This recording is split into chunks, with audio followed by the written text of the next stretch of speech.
Welcome to Music and Spirituality, my second dissertation recital.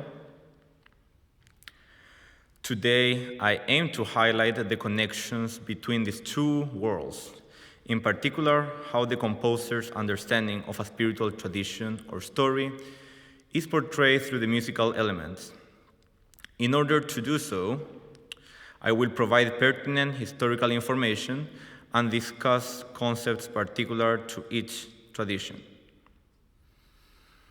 I have purposefully chosen music that will take us across different landscapes of the spiritual realm.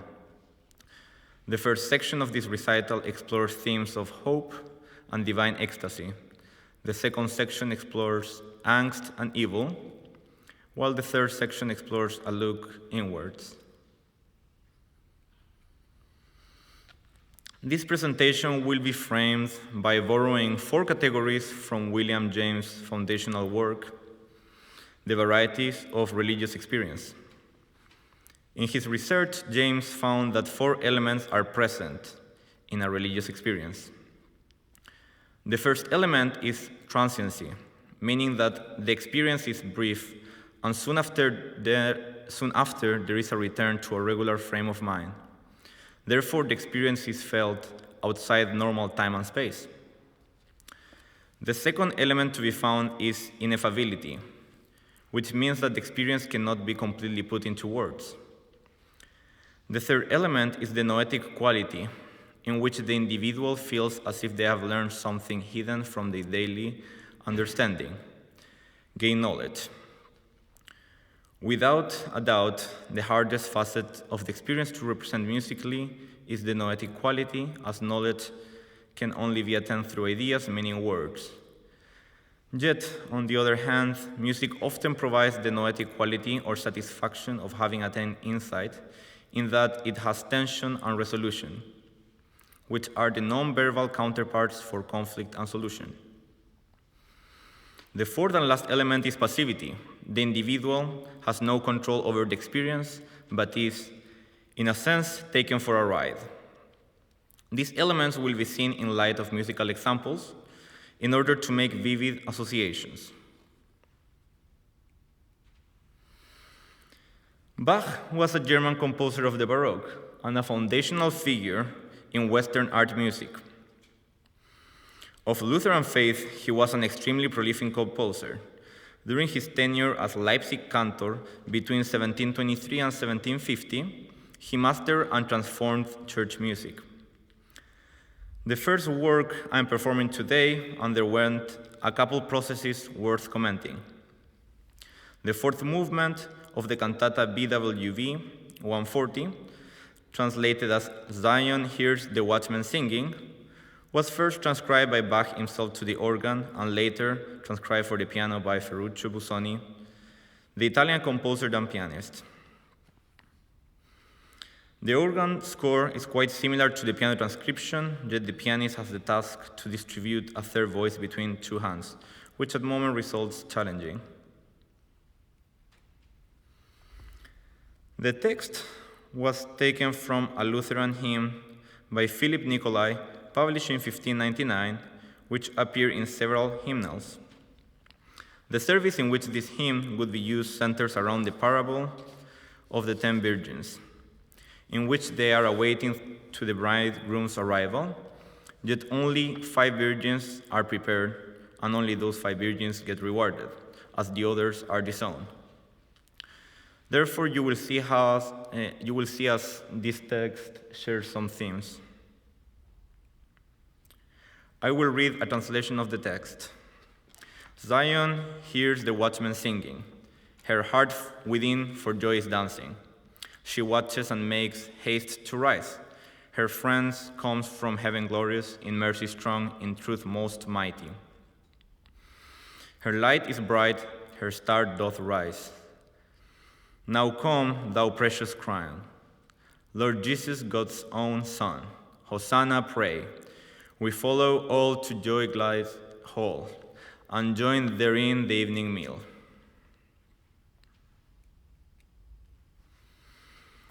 Passivity and transiency are 2 elements which underlie in different forms many of the works present today.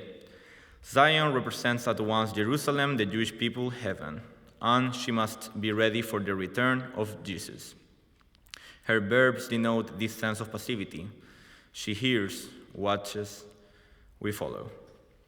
In portraying passivity, the music is stable and it lacks the emotional action that works of a rhetorical nature have, as you can hear in the following example.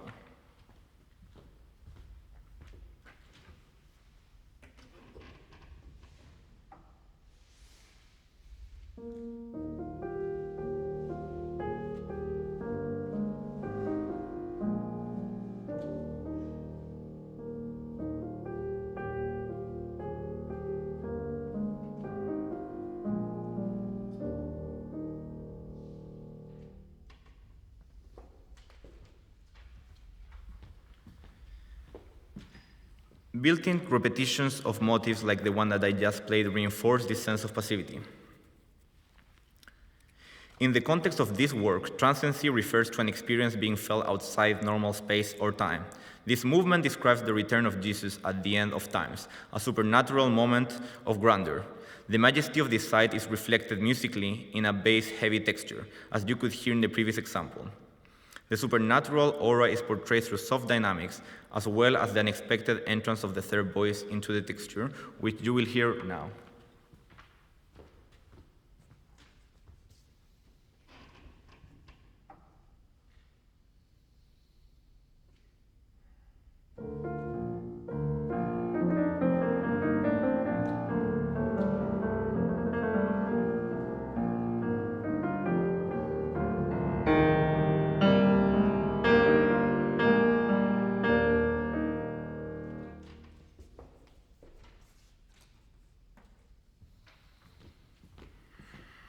After this explanation, I will play now the movement Sleepers Awake as arranged by Ferruccio Busoni.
Franz Liszt lived from 1811 to 1886.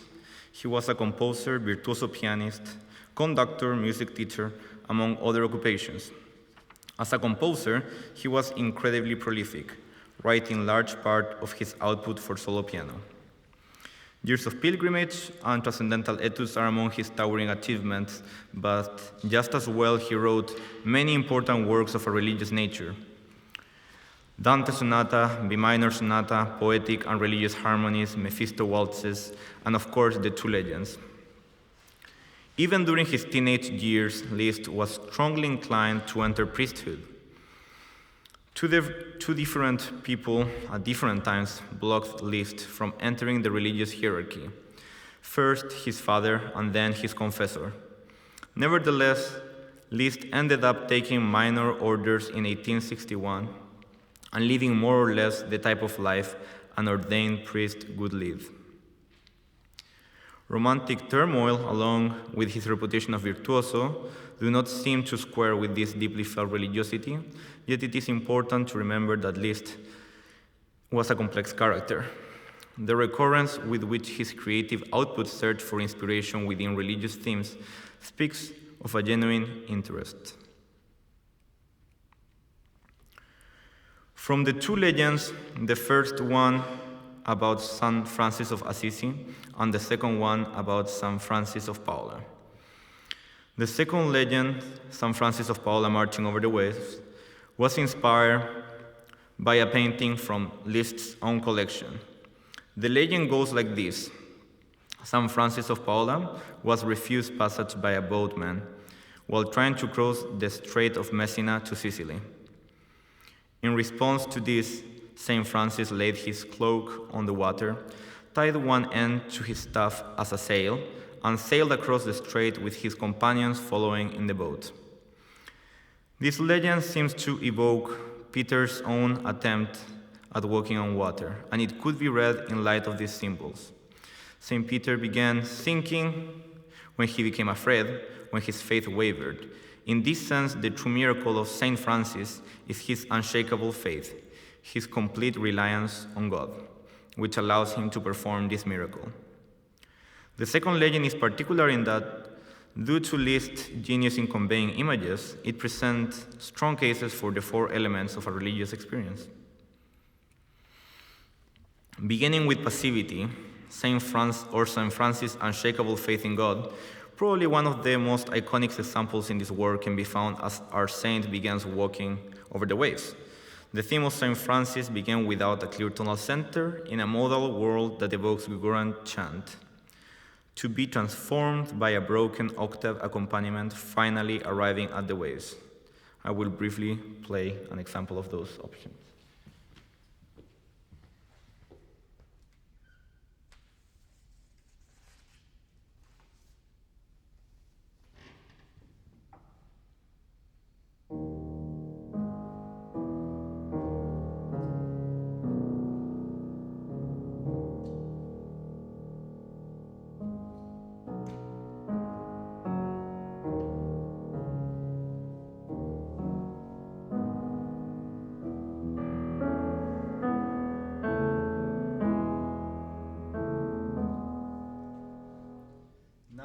Over the waves.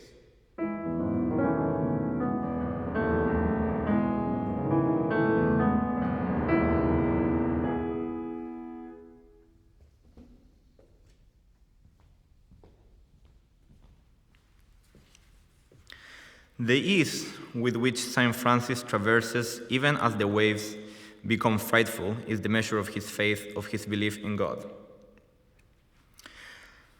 Transiency, both in terms of brevity and of an altogether altered sense of time and space, is heard at the recitativo that follows the climax of the work. This moment sounds like a moment of reflection after a truly destructive storm, and a return to a human sense of time. I will play the very ending of the storm and the beginning of the recitativo.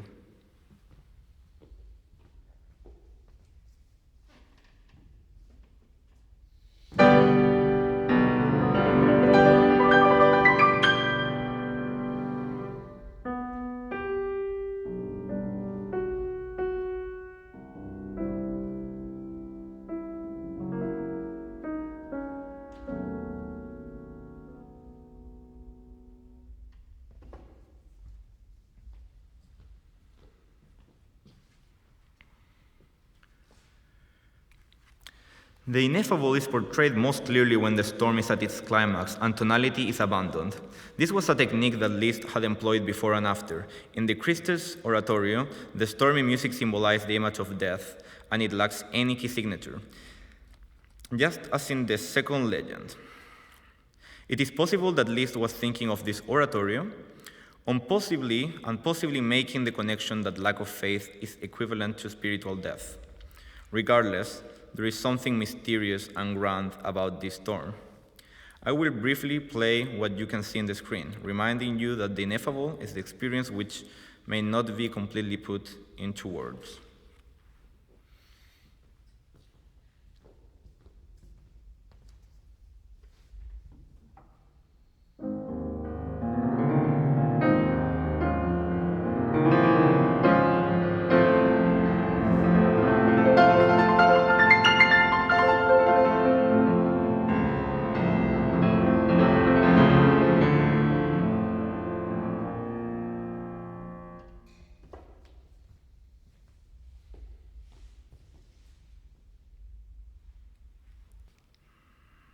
There we go. Lastly, the noetic quality, the feeling of having gained knowledge from a religious experience, is present as St. Francis has triumphed over nature. The music that follows the recitativo sounds like a reaffirmation of faith, as solemn music is repeated and morphed into triumphant music, which you will hear towards the end of this work. Having done this cursory explanation on the presence of religious elements in Liszt's second legend, I will now perform it for you.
The following work began as a part of the Little Organ Book, a collection of choral preludes which was to be used as organ music during church services, as well as teaching material for organ students. These chorales, minus 3 exceptions, were written between 1708 and 1717. Later, Bach reworked much of this material for the cantata BWV 177. This work was scored for oboes, violins, viola, choir, and continuo. After comparing the three works, what is most obviously retained in the cantata is the melody, which is in the part of the soprano. Regardless, the piano transcription is more immediately recognizable from the organ chorale. You can see the words at the screen, and I would just like to trace a few ways in which the text is portrayed through the music. The text was written by Johannes Agricola, a German Protestant reformer from the 16th century, at one point follower and at a later point antagonist of Martin Luther. The text says, "I call to thee, Lord Jesus Christ. I pray thee, hear my crying. Both lend me the grace within this life, and let me not lose courage. The proper path, O Lord, I seek, which thou didst wish to give me. For thee living, my neighbor serving well, thy word upholding justly."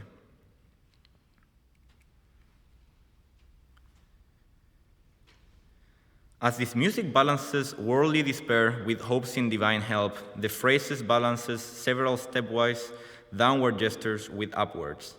The word Lord Jesus Christ and hear my crying are directed upwards, while most of the gestures symbolize a descent into the inner landscape of angst. The words klagen, crying, and versagen, do not let me lose courage, are accompanied by the sigh motive, a descending two-note figure, which I will now play for you in an ornamented version.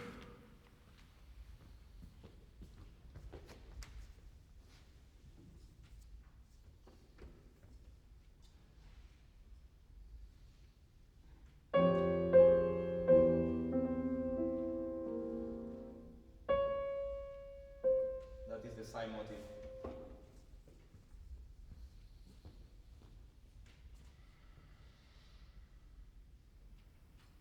This deeply dark text is also reflected in the musical texture of relentless bass notes, possibly as imagery of tirelessly chaotic and sinful world.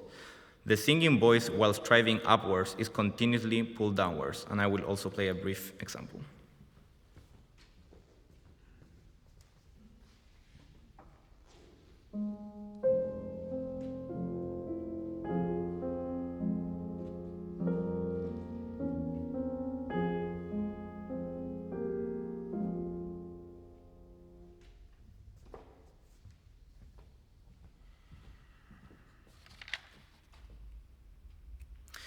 These words represent both the noetic quality and passivity of a religious experience. Passivity of the feeling of being sustained by a higher power is in previous works portrayed as a positive byproduct of holding the right beliefs, as it was in the Liszt legend, or as a consequence of being part of the chosen people, sleepers awake. Yet here, passivity is the dramatic gesture of asking for divine help, seeking the right path in a world that tempts us out of it. One can posit that the relentless world is portrayed by the running 16 notes, and this would be much clearer in the cantata, where a steady cantus firmus in the soprano voice is the only stability found amidst its complex and fast-moving texture. The noetic quality is represented by the words as the narrator's request to know the proper path. I will now perform for you, I call to thee, Lord Jesus Christ.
Now to something different.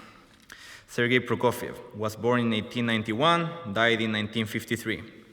Even though a large portion of his output is for piano, he tried his hands at works for violin, cello, and different forms, symphonies, ballet, operas. At the end of his life, he had lived through both world wars and he was victim of state-organized repression. However, by the time that his Opus 4 is written and revised, he's only 21. This is in 1912. Along with the piano sonatas, the Diabolical Suggestion is one of the most popular works of tantalizing virtuosity that portrays being overtaken by an evil force. One of the first portrayals of evil in Western art music is the triton, known as the devil within music, which symbolized disturbance through its tension. From medieval composer to Sanson, the triton retained its dark meanings. Another way to symbolize evil has been through virtuosity, often tied to chromaticism. The relationship of virtuosity and evil was personified in Niccolò Paganini, the violin genius, as it was said that he gave his soul to the devil in return for virtuosity at the fiddle. Other examples of this connection between virtuosity and evil can be found in Liszt music, such as Mephisto Waltz. Rhythmic irregularity is also a marker of the demonic. Before the outset of Western art music, Plato had correlated good rhythm to simplicity and predictability, while correlating unstable rhythms to the demonic and chaotic. In the following example, you will hear the triton sonority, a chromatic motif repeated throughout the piece, and also some jarring changes.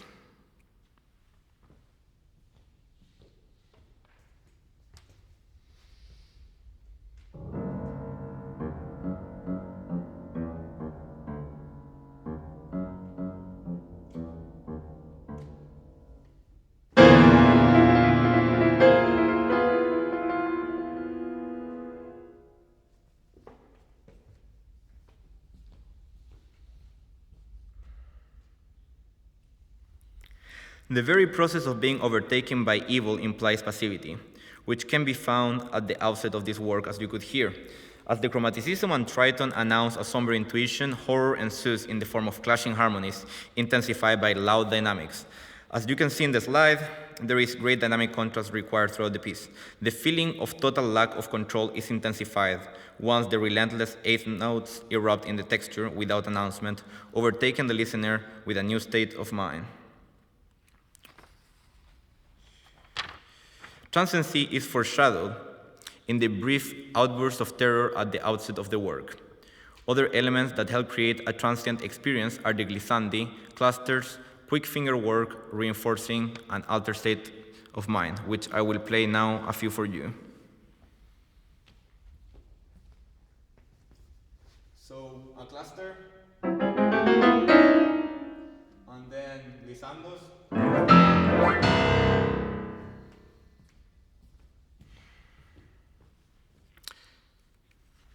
So those were the examples I just played. In the bottom to the left is the cluster, and the one in the bottom of the right is the glissando. Ineffability is present through the purposeful lack of clarity, which you can hear at this point of the piece, the one I will play. Both moving voices are in a low setting and contrary motion, creating an effect of momentary confusion in the listener.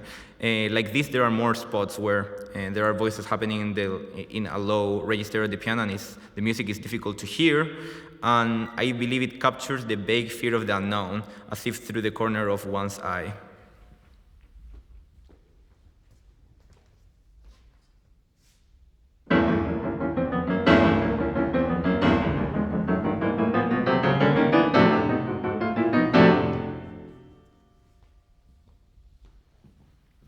And now I will perform for you the Diabolical Suggestion.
Toru Takemitsu was born in Japan in 1930 and died in 1996. Largely self-taught, his music explored many styles: film music, avant-garde, jazz, and popular music. Beyvern, Cage, and Messiaen were influences on Takemitsu. From Beyvern, he admired the intensity of expression. Yet Takemitsu understood silence as something with weight and meaning. Regarding Cage, Takemitsu wrote, "I must thank John Cage because he shifted my attention to the positive sides of Japanese culture. I had long regarded Japan and anything related to it as things that are supposed to be rejected." The third influence for whom the second Raintree sketch was dedicated was Olivier Messiaen. Takemitsu considered Messiaen a spiritual mentor from whom he learned concepts of color and time. An idea that, by his own admission, underlines Takemitsu's works is the concept of ma. The architect Arta Isozaki explained that ma is an aesthetic quality which occurs at the edge where two separate worlds meet. I paraphrase Isozaki. The fading of things, flickering movements of the mind, shadows falling on water are the kind of phenomena that deeply impress the Japanese. Appearing in this space is a flickering of shadows, a momentary shift between the worlds of reality and unreality. Ma is a void moment waiting for this kind of change. This last definition of ma, as a void moment waiting for change, highlights elements of, so this last definition of ma as a void moment waiting for change highlights the elements of transiency, as a passing element in between places, and the element of passivity in that the individual can only wait and observe. I would like to bring your attention to this image where the trees do not only stand in contrast to the void, but it seems that they emerge from the void, and also the void might be seen as emerging from the trees. This is some basic information about both Raintree sketches. The first Raintree sketch was written in 1981, an ABA form and largely octatonic. The concept of ma is present throughout the use of silence. Through the use of silence, the relationship of music and silence is not the same here as in Western music, whereas in much of Western music, sound and silence stand opposed. In Takemitsu's music, there is a point of convergence and dialogue. The following is one of many examples where silence invites music to happen. And Takemitsu's biographer said that in his music there is a lot of gestures that happen upwards, and in that sense, as the register becomes, it's easier for the music to die away.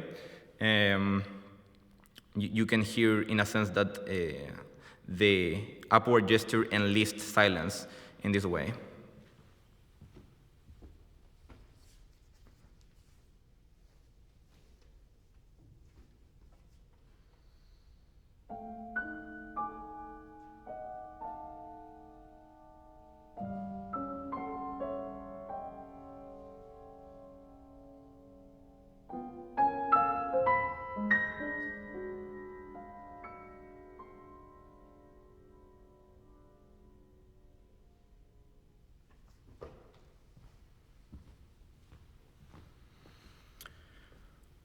A large number of upward gestures enlist silence in the way that you just heard. Octatonicism can also be understood in light of ma as a world between chromaticism and whole tone.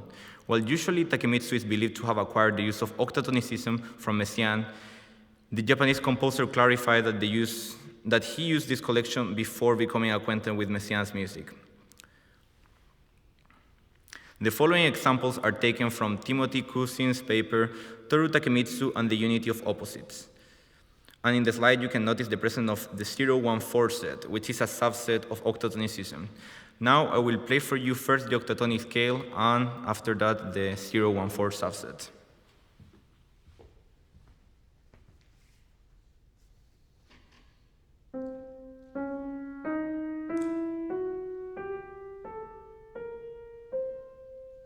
Here is a 014 subset melodically, and here is play all at once.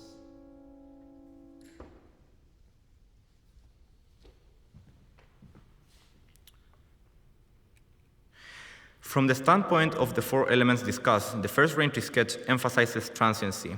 In much of Western music, melodies and harmonic progressions create an illusion that allows the listener to forget the material conditions of the instrument. Pianists are often encouraged to sound like a voice or another instrument, yet in both rain-tree sketches, the listener is invited to hear the fast decay of the piano, as most textures happen in the upper register. The bass notes are structurally important as they happen in the middle and at the end, and both notes are marked dying away. As you listen to the rain-tree sketch, allow yourself to listen for this world of Ma, for this world of unfinished gestures.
The second reentry sketch was written in 1992. It was dedicated to Olivier Messiaen, and it's also an ABA form, meaning that the first section returns at the end. The ambiguity of the concept of Ma is explored through a tonally ambivalent landscape. This work obliges the listener to dwell in tension and resolve, and therefore passivity is strongly present throughout the work. Three manners in which tonality is ambiguous is major chords colored by chromaticism, major and minor happening simultaneously, and ambiguity of minor harmonies. So I will go to the piano, but I'll show you. So the first one is an example of major chords colored by chromaticism. So you have the degrees for the major chord in the first section, but they're also colored by flat 6 and 7, and you get this beautiful kind of outer-worldly sound. In the second example at the middle, the second chord is also an example of a 0-1-4, but it's really interesting because it's also a major and minor harmony. So this second sound is an example of this world of mind expressed tonally, both major and minor. And then at the very last you have ambiguity of minor harmonies in a joyful context. The pianist is asked to play joyfully something predominantly in a minor key. As you can see, the presence of G sharp in the bass and the lower tetrachord of G sharp minor in melody make this section minor, yet I understand how it could be played joyfully. But this is a joy that is within the world of Ma. It's not a pure joy, but an ambivalent type of joy. So as I play the second reentry sketch, I will ask you that you pay attention to the ambivalence of tonality and that you enjoy the tension that arises from it.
Arvo Pärt was born in Estonia in 1935 and is still alive. He employed serialism in some of his early works, yet his studies of medieval and Renaissance music deeply affected his style. He also attributes this change to time spent in introspection and silence. The result of this change was powerful music relying on simple processes known as tintinnabuli style.